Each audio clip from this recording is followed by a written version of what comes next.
Maayong hapon, magandang hapon po sa ating lahat. Ito po ang ating latest weather update ngayong araw.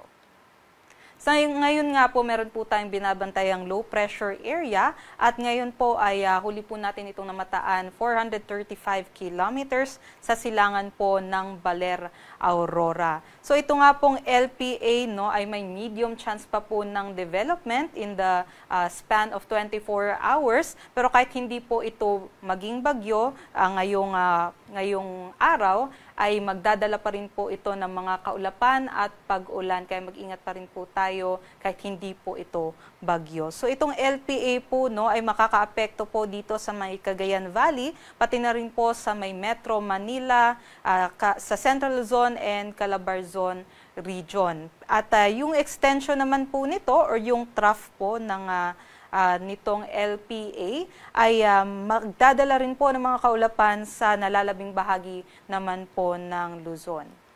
Ngayon po yung kanyang pagkilos po ay pa west-northwestward sa bilis na 10 kilometers per hour. So medyo may kabagalan po yung kanyang pagkilos, pero may certainty na po tayo na ito po'y tatawid dito sa northern at central Luzon. At pagtawid po nito, saka pa po tataas yung tsansa nito na maging bagyo kung makaabot na po siya dito sa may West Philippine Sea. At kung maging bagyo nga ay tatawagin natin ito sa pangalang Isang. Samantala, meron pa rin po tayong southwest monsoon na nakakaapekto po dito sa may Visayas, Mindanao at sa Palawan. Ngayon magdadala po ito ng makulimlim na panahon dito sa may Palawan, sa may Zamboanga Peninsula, sa Barm, Lanao del Norte, and dito rin po sa may Misamis Occidental. Pero dito rin po sa may Visayas, asahan din po natin ang makulimlim na panahon at mataas na tsansa ng mga pag-ulan, pagkulog at pagkidlat. Pero sa nalalabing bahagi naman po ng Mindanao, asahan naman po natin ang bahagyang maulap hanggang maulap na papawirin at mataas na tsansa ng mga localized or isolated thunderstorms. At dahil nga po dito sa pinagsamang epekto ng ating low pressure area at nitong southwest monsoon, ito naman po ang ating forecast na pag-ulan sa loob po ng 24 hours. So ngayong hapon hanggang bukas ng hapon, asahan po sa mga naka-yellow na mga regions ay posible pong umabot ng 50 to 100 millimeters ang kanilang mga pag-ulan. So 50 to 100 po ay ibig sabihin po niya, posible pong umabot ng 4 hanggang 8 na timba ng tubig ang ipalabas nitong southwest monsoon at ng LPA. At yung ganyang level nga po ng tubig ay posible pong magkaroon po tayo ng mga localized floodings at lalong-lalo na po sa mga urbanized areas at mga low-lying regions. Kaya posible po talagang tumaas yung level ng tubig natin. Ito rin pong mga nakayelo ay may posibilidad din po na magkaroon ng mga landslides dahil nga po dito sa pag-ulan. At para sa ating pagtaya bukas, so yung lagay ng panahon po natin sa buong Luzon ay magiging maulap at maulan. Lalong-lalo na po dito sa may, yun nga po, Central Luzon area at dito din po sa may Bicol region and sa may Calabarzon area dahil po dito sa low pressure area.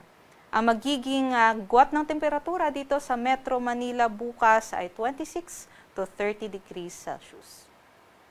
Para naman po sa Palawan, Kabisayaan at sa Mindanao, asahan din po natin ang maulap at maulan na panahon dito po sa may Palawan, sa may Visayas at dito rin po sa kanlurang bahagi ng Mindanao. Pero sa may eastern side naman po, silangang bahagi ng Mindanao, kagaya na lang po dyan sa may Caraga at sa may Davao region, asahan naman po natin ang bahagyang maulap hanggang maulap na papawirin. So, generally fair weather po tayo pero mataas po yung tsansa ng mga isolated o localized thunderstorms. Ito po ang ating mga agwat ng temperatura.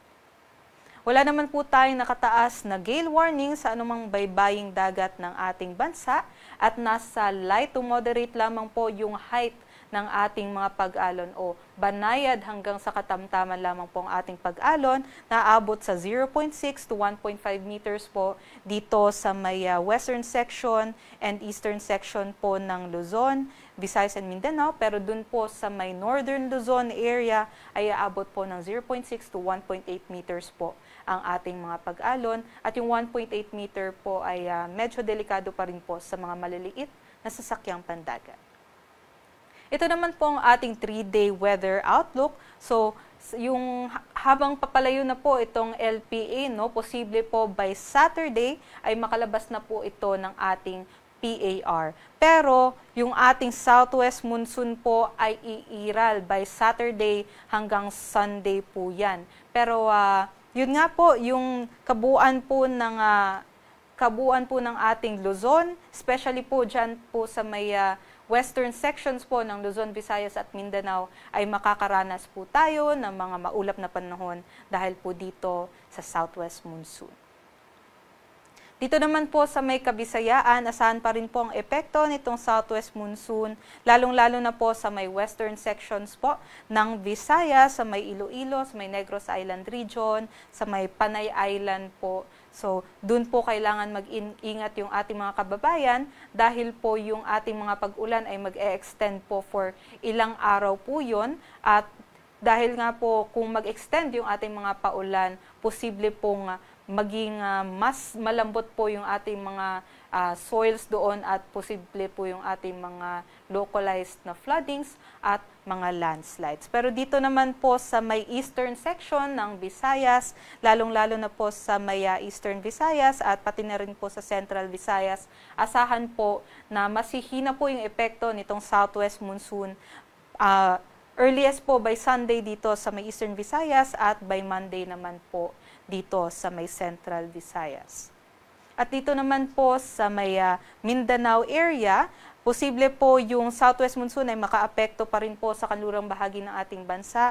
So kabilang na nga dyan ang Northern Mindanao, dito rin po sa Zamboanga Peninsula, sa may Barm area, pati na rin po pati na rin po doon sa may Palawan area, no? Pero sa may Metro Davao, dahil nasa silangang bahagi naman po siya ng ating bansa, by Saturday ay masihina po yung epekto nitong ating southwest monsoon sa Davao area, pati na rin po sa may Caraga region.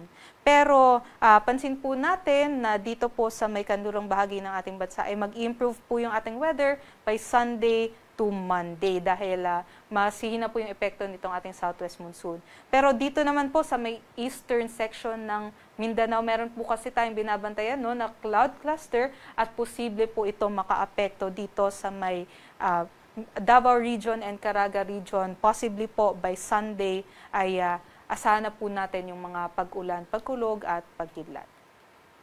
Ang sunset naman po natin ngayong araw sa Metro Manila ay mamayang 6:15 p.m. at ang sunrise naman po natin bukas ng 5:43 a.m. Para sa mga karagdagang impormasyon, bisitahin po ang aming mga social media pages ng Pag-asa sa X, Facebook at YouTube. At para sa mas detalyadong impormasyon, bisitahin po ang aming website sa pag-asa.dost.gov.ph o sa panahon.gov.ph. At yan lamang po ang latest galing dito sa Pag-asa Weather Forecasting Center. Ito po si Lian Loreto. Mag-ingat po tayong lahat.